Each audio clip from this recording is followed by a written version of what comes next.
Namo Fundamental Teacher Shakyamuni Buddha. Namo Fundamental Teacher Shakyamuni Buddha. Namo Fundamental Teacher Shakyamuni Buddha.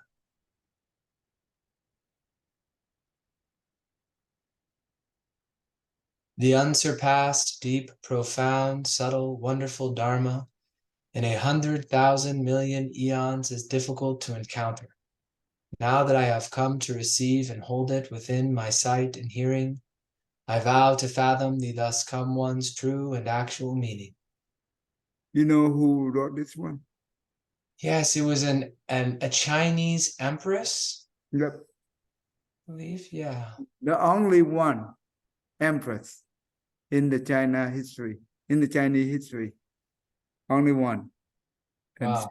see the one who wrote this one. Okay. All right. That means she really understood the Mahayana Sutra very good to be able to write that verse. Okay. Do you know where we stop? I know we read this part, the due to an impermanence there arises suffering, due to suffering what there's void. Yeah, I remember that. Then King Ajatasatru meditated, as told by the Buddha on matter down to the consciousness. Having thus meditated the Buddha, well, I've come to know for the first time that matter is not eternal, down to the fact that consciousness is. I think maybe it's this paragraph. I'm not totally sure. Yeah, I think we I think did that's that it. though. Yeah, this is the one we have not read yet, I think. Okay, go ahead. Then King Ajatasatru meditated, as told to by the Buddha, on matter down to consciousness.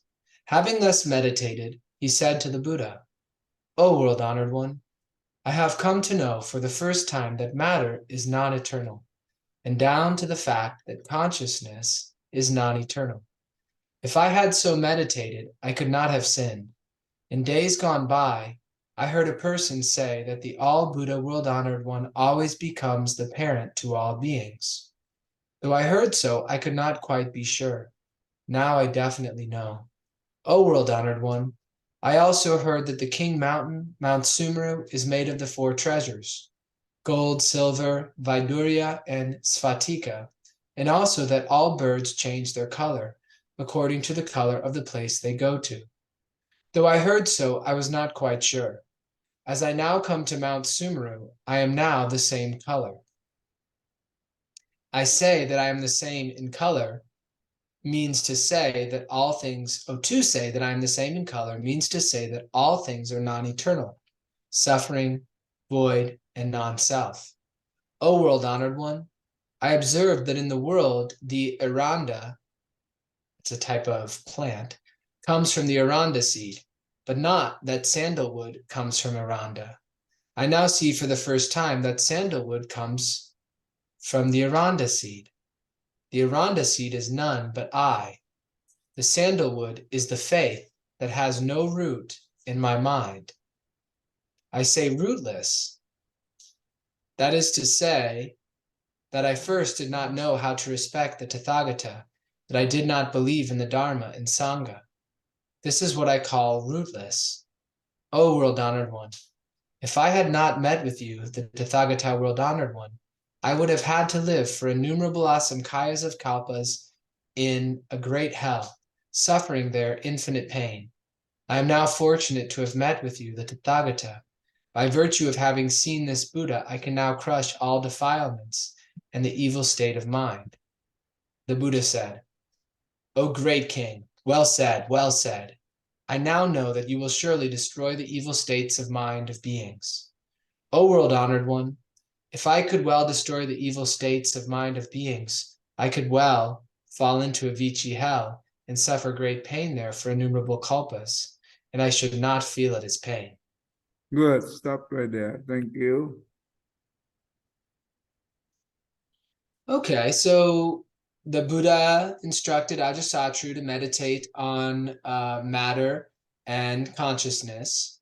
And after having done so, Ajatasatru came back to the Buddha and said that he now realized that they were non-eternal, both matter and consciousness. And if he had meditated that way before, he never would have killed his father, or he would never would have sinned, but probably he's referring to the killing of his father. And that in the past, he'd heard someone say that the Buddha becomes apparent to all beings, but he had doubts about it. And now, after his experience with the Buddha and this contemplation, he declares that he has no more doubts of that. He knows it for sure. And he goes on to say that he had heard that Mount Sumeru was made of these 4 treasures and that birds change their colors according to the places they go, but he wasn't sure if this was true. And then he says, as I now come to Mount Sumeru, I am of the same color.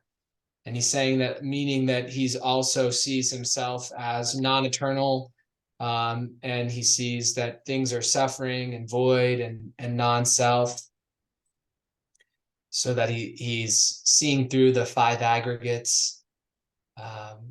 And this other one is interesting. So he says, I observed that in the world the Aranda comes from the Aranda seed, but not that the sandalwood comes from the Aranda, which the Aranda being a different plant than sandalwood, that makes sense. Now he sees for the first time that sandalwood comes from the Aranda seed. And then he's saying the Aranda seed is none but I, and the sandalwood is the faith that has no root in my mind. So, I mean, he's saying that the faith was rootless because he didn't know how to respect the Tathagata. He didn't believe in the Dharma and Sangha. And so he said that his faith was rootless. And that it's interesting, he doesn't go back to explain what he means there more fully. But he goes on to say, if I hadn't met with the Buddha, then he would have been suffering in hells. But now, having met with the Buddha, through the Buddha's like the blessing of his presence, he is now confident he can crush all defilements. And the Buddha confirms that, saying that he's sure he will destroy the evil states of mind. But he says the evil state of mind of beings. So not just his own mind, but of other beings as well. And to that, Ajatasatru is very happy. And he says, if I could do that, I could be in the Avicii hell and not even consider the pain as suffering. So all of it seems pretty straightforward to me. The only part I don't really fully get is the Aranda seed and the sandalwood part. Okay. So you understand this top right here. Well, before he come to see the Buddha, and Buddha asked him to meditate on this thing. That means he see thing is the matter and the concept is eternal, right? Mm-hmm. Is that true? No. No. I mean, before he see the Buddha, and Buddha asked him to do meditate. That means to him, right? The matter and the concept is eternal. Because why? Because that it comes from all the religion. You remember the 62 wrong view? Yes. Yeah, that it come from there. You remember that the first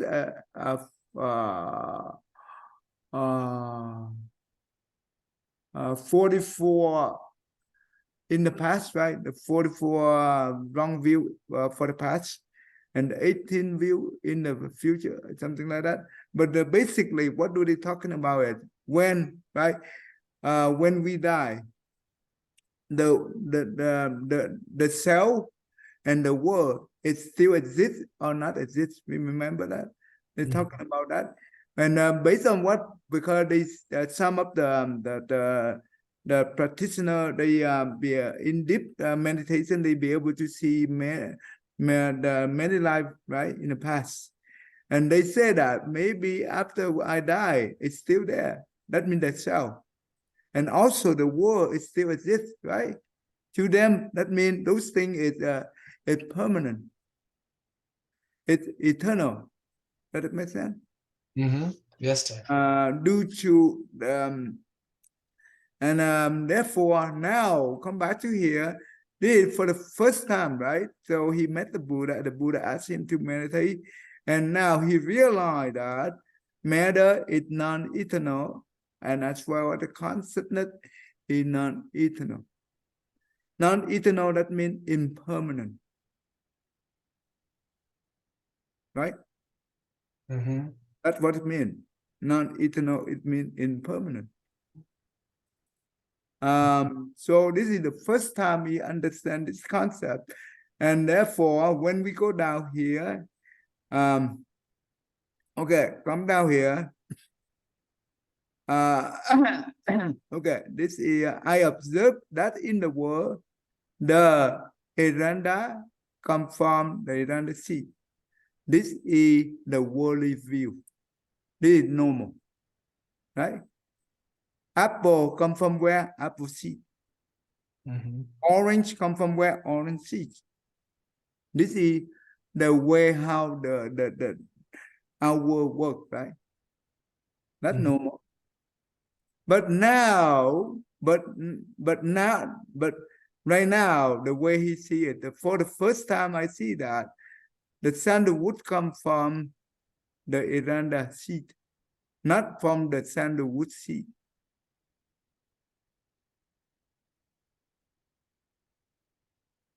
Okay, so far so good.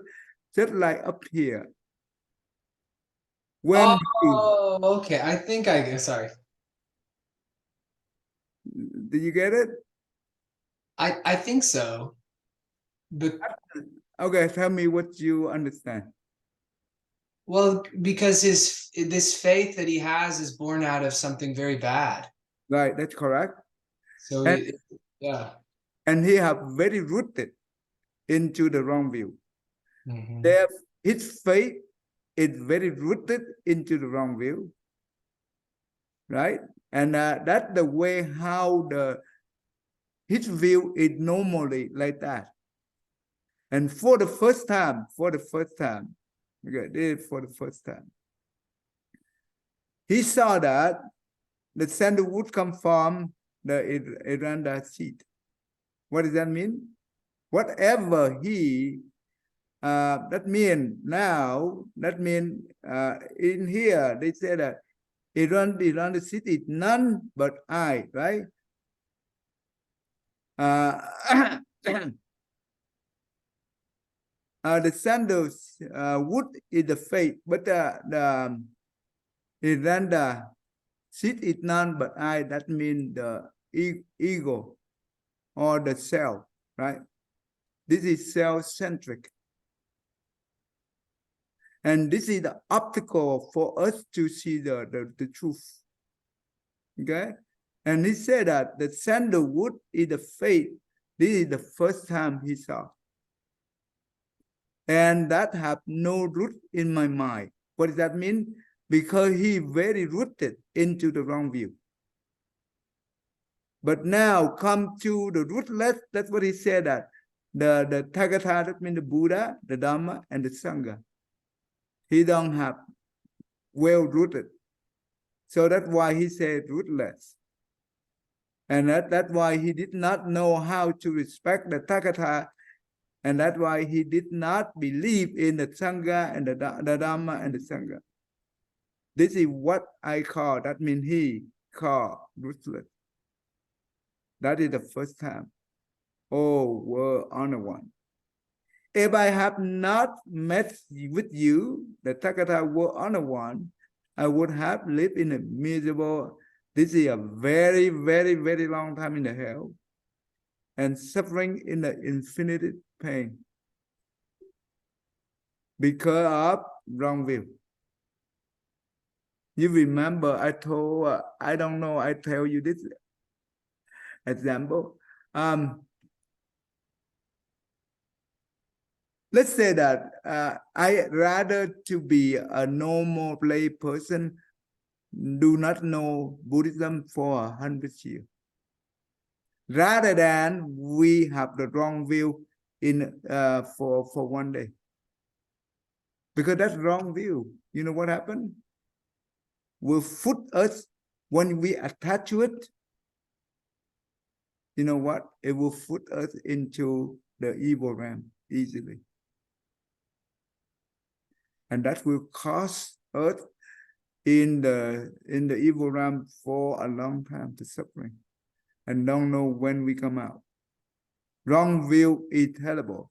Let's say that we pray bad karma. We will pay for that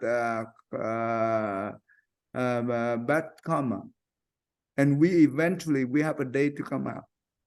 But the wrong view, when we uphold those wrong view, I don't know when you have the day to come out.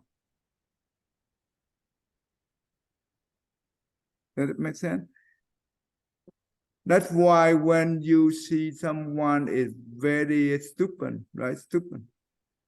They uphold their own view. Whatever you, even though you try to give them the very well set dharma, they cannot be able to hear it.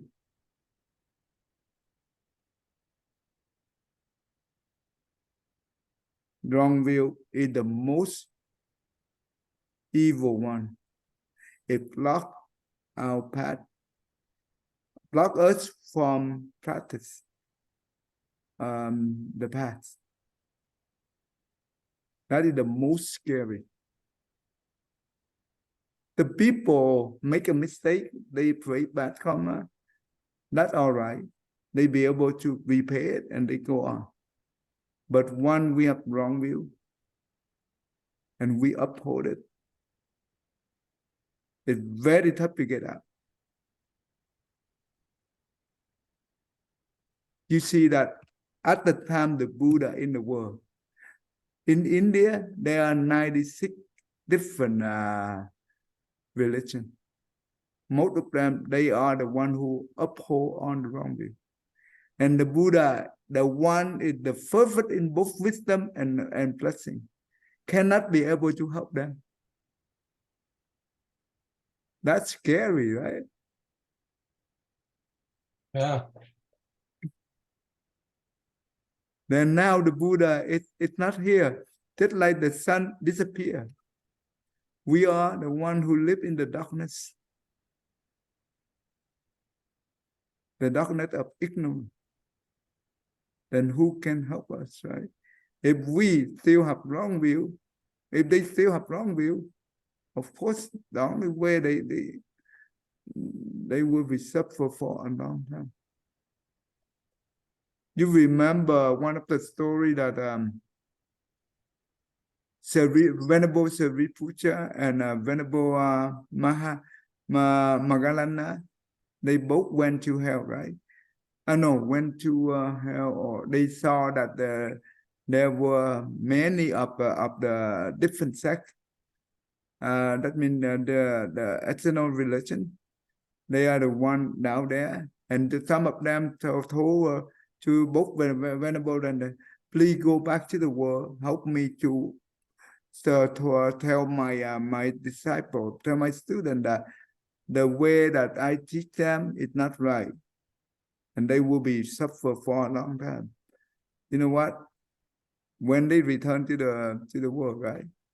And Sariputta, the Venerable Sariputta, he know that if he going to say to them, you know what happened to him? They kill him. Yeah, they will beat him, right? Yeah. That's why he did not say it. But Magalana, he have the compassion. He know it, but he say it anyway. And you know what happened after he said it? Yeah. They beat him very badly. You see? Even though we want to help them, but you know what? Don't ever try to help the one is ignorant. I mean, the one is a wrong view. We will harm ourselves. Stay away from them. And you know what? They are the one easily jealous, right? And they will harm us as well.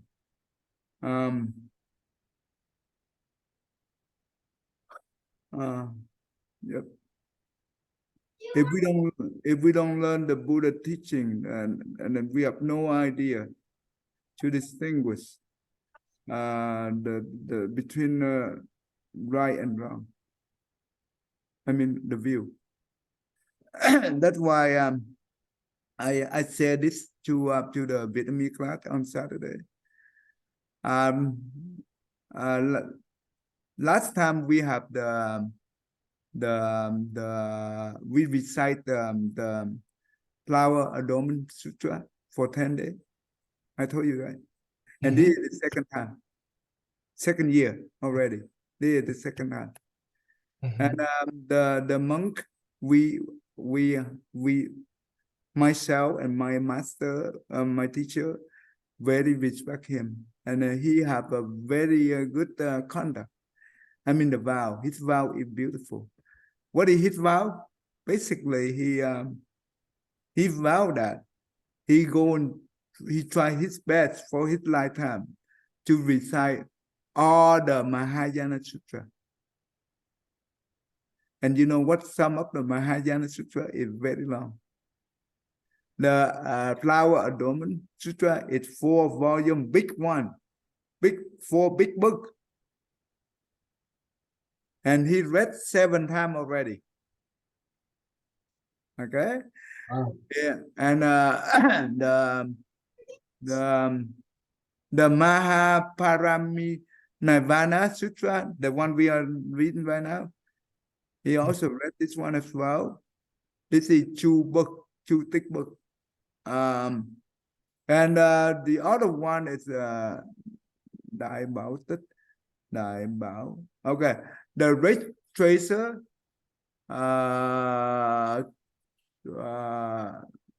store, the Red Tracer store is 9 books, and 1 book is bigger than the Flower Adornment Sutra book. Take him 3 weeks, almost more than 3 weeks, to finish recite for the whole day. Wow. From early morning to night. Let's take from 8 o'clock in the morning to 9 o'clock in the evening. Of course, you need to have every 2 hours, you take 15, every 1 hour and 45 minutes, you take 15-minute break. And you have lunch, and you have dinner, and you come back. So you keep doing it for 21 days. The reason is why he wants to do this. He said that the Mahayana book, the one is very long, right? It's very tough for us to recite. Not the lay people, even the monk, the nun. And if we put it on the bookshelf, and you know what happened? It becomes dusted, right? That will cover the sutra, and no one understand what that sutra the Buddha tried to teach us, because we never have a chance to read it. That's why he wants to recite it, and so others can be able to recite as well. So that's how we be able to see what Buddha tried to teach us. This is called the transmission of the sutra. You remember the word transmission? Yes. Okay, sutra transmission, this is the one. Due to that, we learned the Mahayana Sutra. Last year, I read this book right here, and Flower Adornment Sutra, and we understand it. That's why now, every time we discuss about the Buddha teaching, I can use the Mahayana Sutra like this to go into, take out one of the example to explain, to help us to understand the topic that we are learning. At the same time, we learn the sutra. And that's why if the Buddha, no religion in this world have many sutras like Buddhism. Huge, many thousand books, not only few books. You know the Great Brahma Sutra, right? Mm-hmm. It's 600 volumes. And if we translate it, it becomes 100 books. Oh, in Vietnamese, it's 24 big books. Wow. So, therefore, that's how the Buddha wisdom is just briefly. It's not the real wisdom that Buddha has, but they are just on the language, right? On the verbal. So that's why if we have a chance to share the Dharma, but we don't use the sutra to share the Dharma, then the Buddha teaching eventually will disappear in this world. Because no one be able to help to transmit the sutra. Right? If we using the worldly topic to add the topic for the Dharma talk, then we don't spend much time on the sutra itself. The sutra will disappear. Does it make sense? This is important. At the beginning, yes, when I teach the kid, I also using the video just for the worldly, right?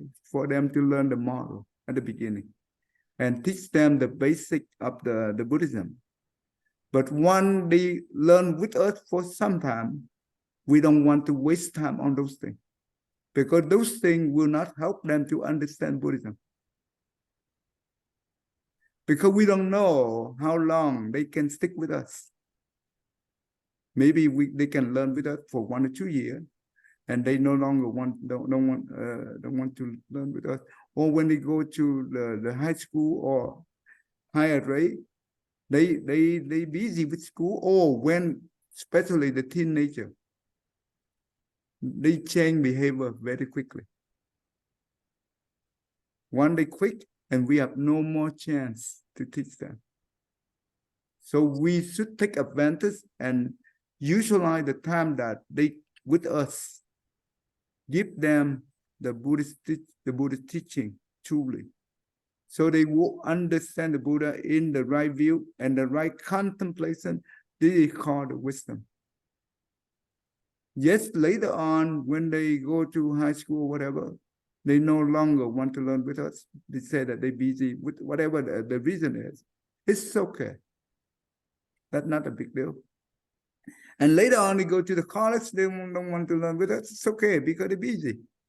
That's all right. And they go out, they have job, they get married. That's all right too. When the time they get to 30-something, just like your age, they will experience life suffering. This is the time they will come back to Buddhism. Only Buddhism, not other religion. Because they understood, because the way we share, the way we teach them, give them the foundation. When they come back, they only come back to that foundation, and they know how to research, they know how to get back. And when they do that, they will understand more and they will become more involved into it. Their faith will become stronger one day they understand. And they will be truly support the Buddha teaching. Even we teach them 100 kids or even more, one of those become that's good enough. Because I don't look for quantity, but I look for quality. Because that is the one who help the future monk. They will support the future monk to stress the Buddha teaching widely. This is important. That's why whenever I have time to teach the kid, this is the way I look. This is the way I always used to teach the kid. Right now, I teach the kids with the 12 dependent on nation, 7th grade up. But they do understand. Yeah, slowly, but it's okay. It's not easy with that principle. teaching that one it's kind of at the beginning I don't know they understand or not, but when I try it, I see they do understand. Depend on how we share that a parallel with the science. That's important. Anyway, let's go back to here. So in here,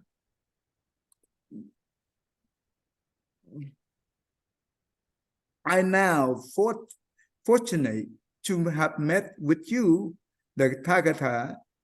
By virtue of have seen this Buddha, I can now cast all the defilement, right? An evil state of the mind. You understand it, right? Mm-hmm.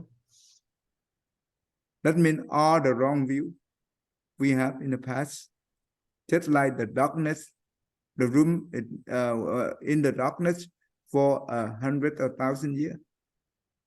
When we have the light, the small light from the candle, it's enough to dispel all the darkness. Okay, so that's why he said that I can now cast all the defilement and the evil state of the mind when we have the right view. This is important.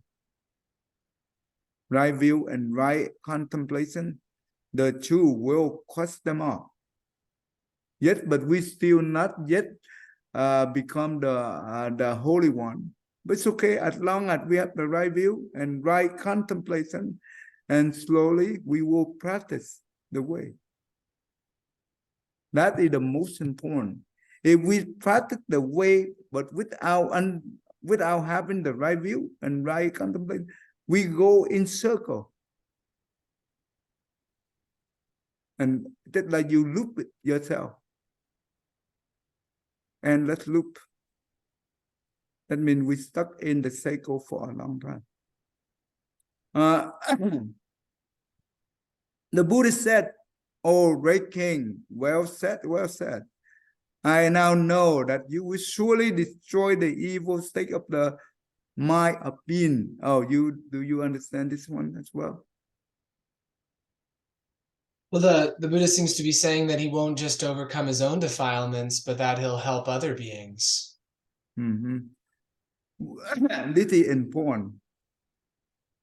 Destroy the evil state of mind of being.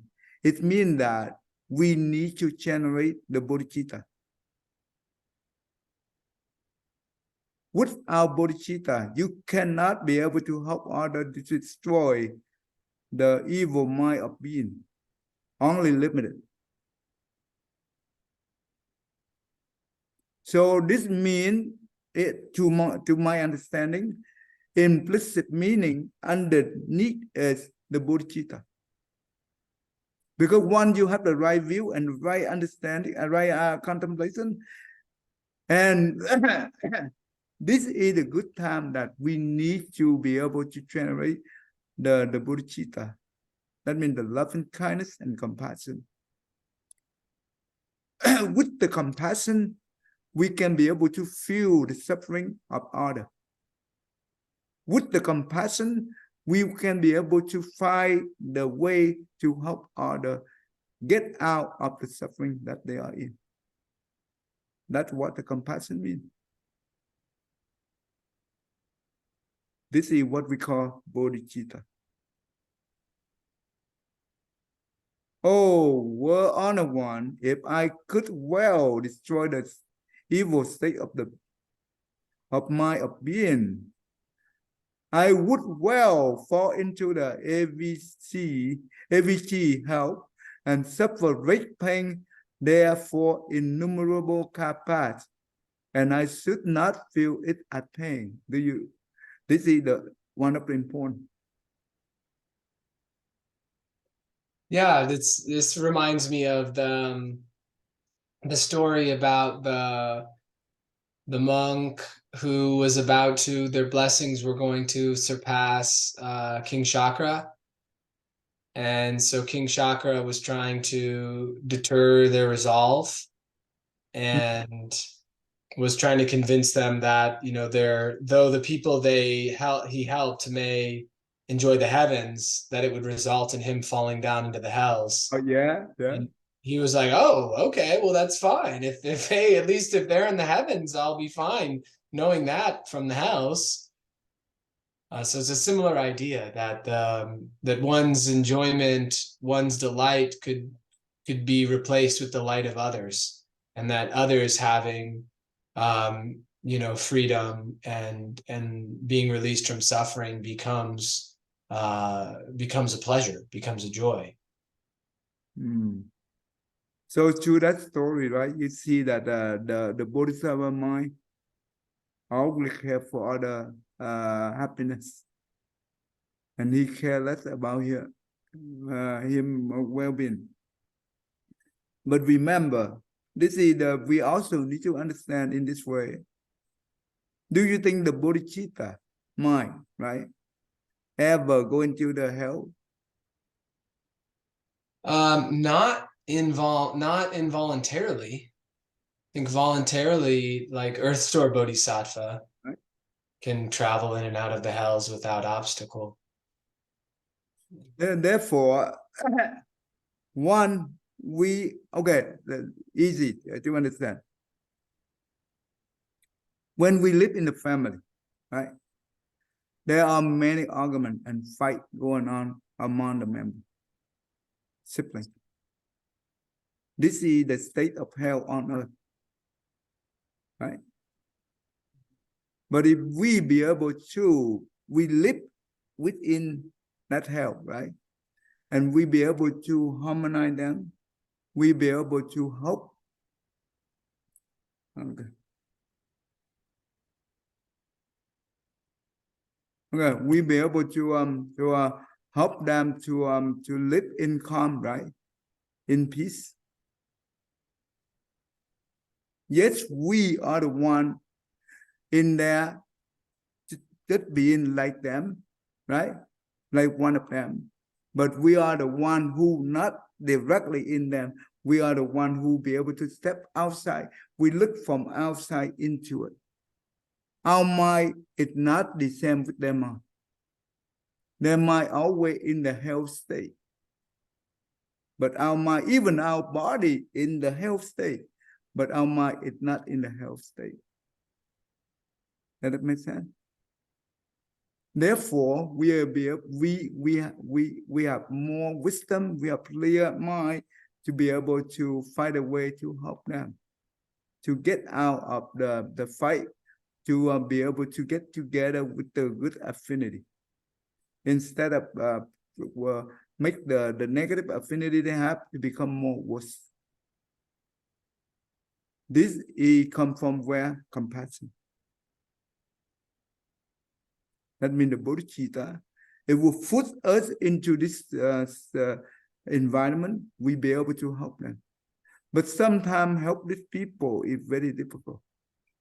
It's not easy because those people are very arrogant, very hard-headed. They won't listen to anyone. They only care about the benefit of their own. They will fight to get the benefit they want. This is tough. It's not easy. So therefore, the one who involved in here is the one willing to sacrifice everything. That means this is the way that we practice the giving and patience. We're willing to sacrifice. Hopefully they be able to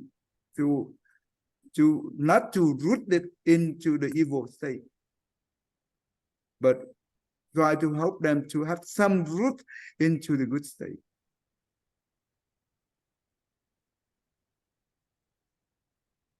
It requires a lot of vigorous and compassion and willing to sacrifice.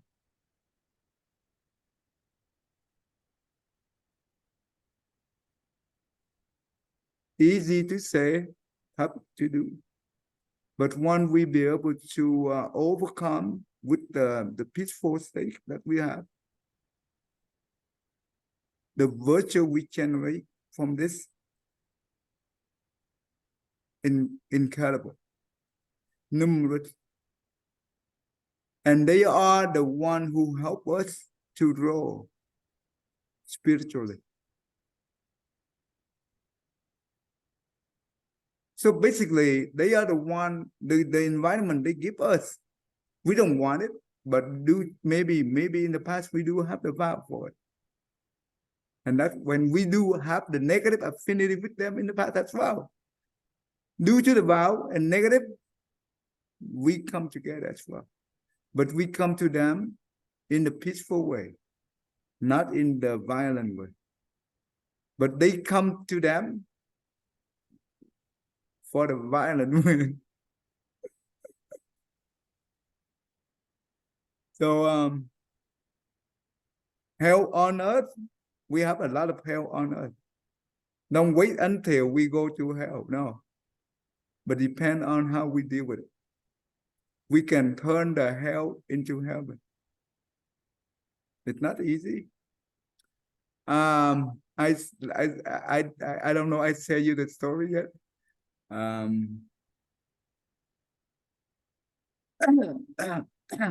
Last week, right?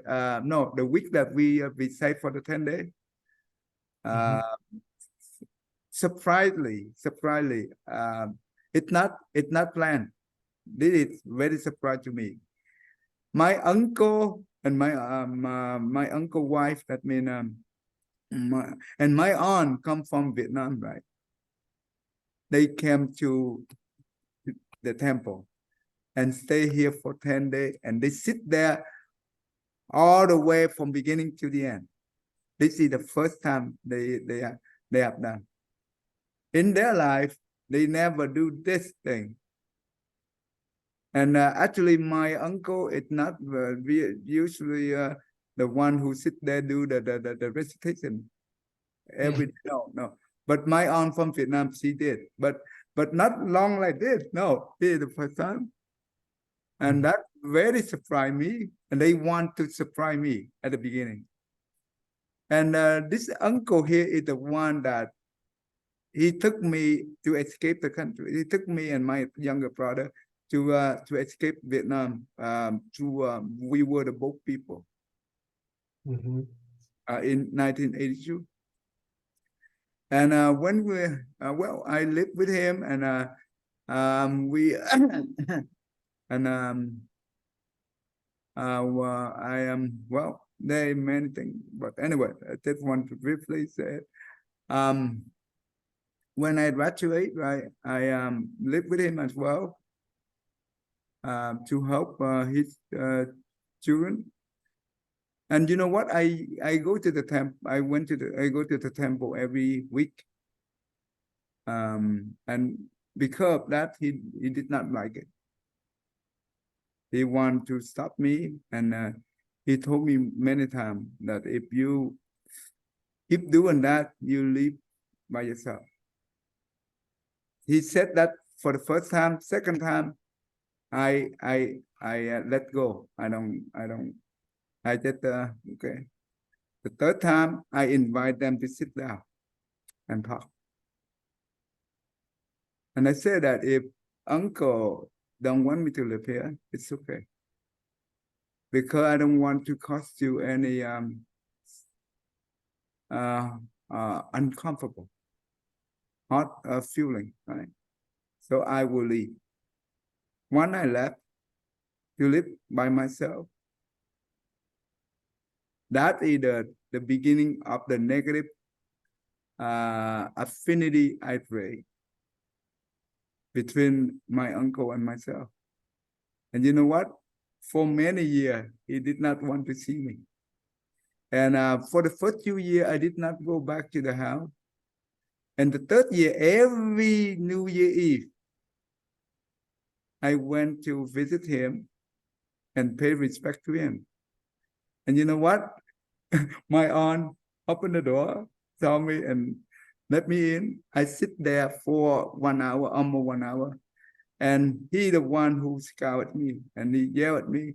He said all kind of very tough word to hear. I patiently sit there and listen without saying a word. Before I come to them, in my mind, I say that If I'm not come to him, his children in the future will not have the right future. I have to come to him. I want to help his children because I want to repay his kindness when he bring me here. That is also one of the reasons. Because remember, the old people, they use the Vietnamese technique to teach children, usually with the violence. And children live in the US, they don't want that way. They will run away from him. And that's scary. Actually, it happened already. And I went there several, I think it's 2 years consecutively to let him yell at me and I go home. And when my uncle in Utah, I will live in California, where he was the older one, but they still younger than my mom. He passed away. No one let me know, but my on that day I called my brother, and he told me that my older one, my older uncle, he just passed away in the morning at 8 o'clock. I call him at 10. I booked the ticket and I fly direct to them to go to the funeral. And I saw the uncle here, right, in the funeral. And when we come back in California after the funeral, I come and visit him. Everything's restored back to normal. Hmm. Is that beautiful? Yeah, that's great. And at that time, his daughter is 8th grade. I help her, tutoring her, and also teach her the Buddhism since 8th grade all the way up to high school. And I also give her my own the car I just bought for a couple of years, the new car, for her college. Okay, anyway. And every time she finished her college final, university final, I come and take her to the Starbucks, and I want to have a conversation with her to understand how she's doing in the college. So I guide her all the way to until she finished the university.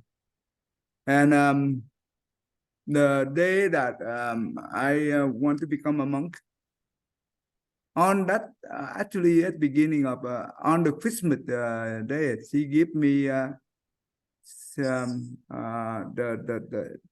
the Sakyamuni Buddha. It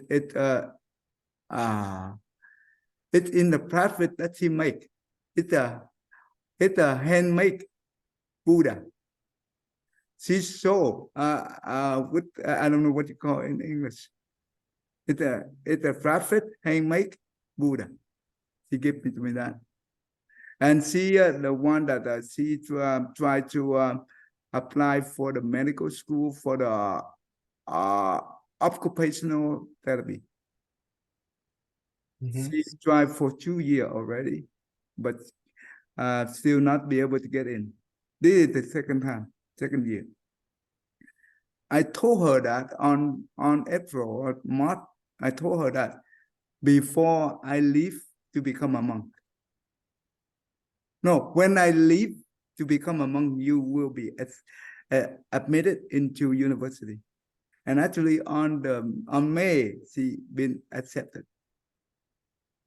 Oh, nice. Mm-hmm. And when I left on July, right, to Kentucky, I become a novice monk in September 2018.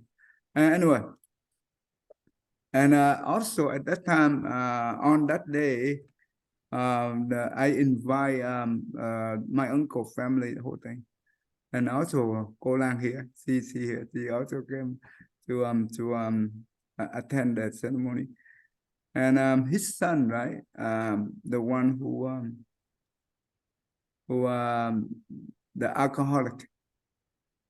But you know what? After the ceremony, and due to 5 days later, my younger brother he passed away due to the cancer. Okay, and I the one who took care at that moment in Connecticut. And his son is also with me in the hospital. And I used that time to talk to him, share with him the Buddhism. Before, when I talked to him Buddhism, he walked away. But now I talk to him, he take it. And the way I take care of my brother, he witnessed. And you know what? After that, he became, on the day that my younger brother funeral, at 9 o'clock on Saturday a.m., on 7 o'clock, he the one become the Buddhist lay person. It took three refuge. And after he go back to his Florida, he became vegetarian, and he recite the compassion mantra 3 times a day. And a year later, in 2019, he took the Bodhisattva precept. Oh wow! So what all these things happened? My uncle family, they cannot believe, but their son be able to change 180 degrees. Sometimes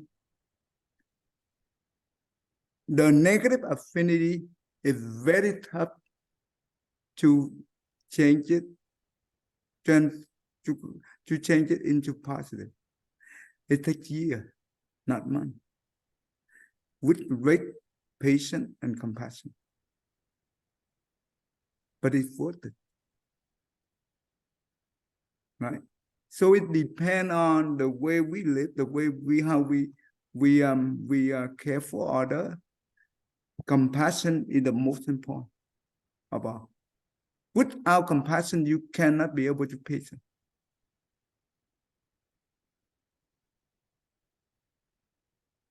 So bodhicitta is one of the most important, because the compassion is bodhicitta. Does that make sense? Right? So when we have a chance to live within the family, if there is any negative affinity occur, don't make it worse. Become worse. Try to make it less negative and try to become positive. This is the the way how we practice, and it will become your way of living. It becomes the way of the value generated. And when we come to the near death, we have nothing to fear, nothing to regret. And the time near death, we take advantage of the near death situation to even generate the bodhicitta and the vow that we have. The evil past, it's not for us. Right? Oh yeah. Okay. So that's why don't wait until we go to hell. And well, basically, we can be able to destroy the mind, the evil state of mind of being. That's how we can destroy.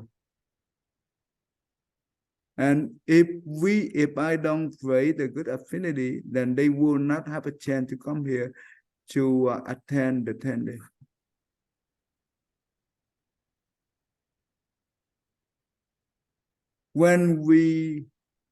If we take care, we repay back them with the material only temporary. But this, we repay them with the Dharma. This is long lasting. Not only one lifetime, but many life after. And help them to become our relative in the body way, not relative in the worldly way. Yeah. Don't expect them to become the relative in the worldly way. It's suffering. Bodhi way, make sure they learn Buddhism with us and practice along with us. Depend on their capacity. It's okay. Never force them, never expect them, but do with loving kindness. This is the way we should practice. Don't ever change order, change ourselves. It's more important to change order. Change order will more suffering, add more suffering to us. But change ourselves, eventually we will change them. Okay. Yeah, it's not easy, but remember, Bodhisattva path, it evolved in limited lifetime and numerous lifetime, right? It's okay, doesn't matter. Each lifetime we do small things. Many small lifetime we accumulate many small things, become big things.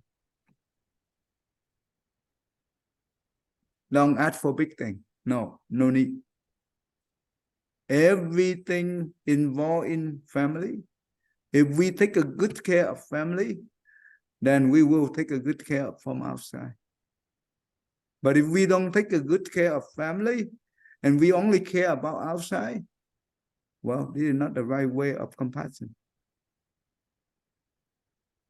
Because compassion goes from inner to outer, not from outer to inner. From the root to the range, not from the range to the root. Yeah. Not many religions understand this concept. They usually go out and do the good deed a lot from outside, but when something happens inside their own family, they do not know how to handle it.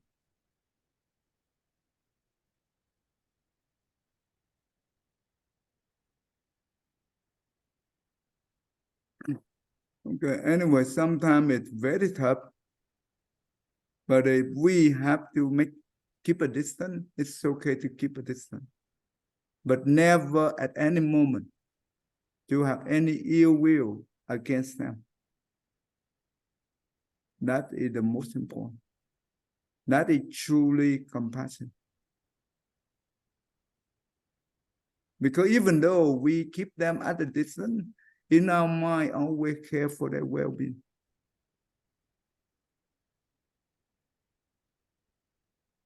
Okay.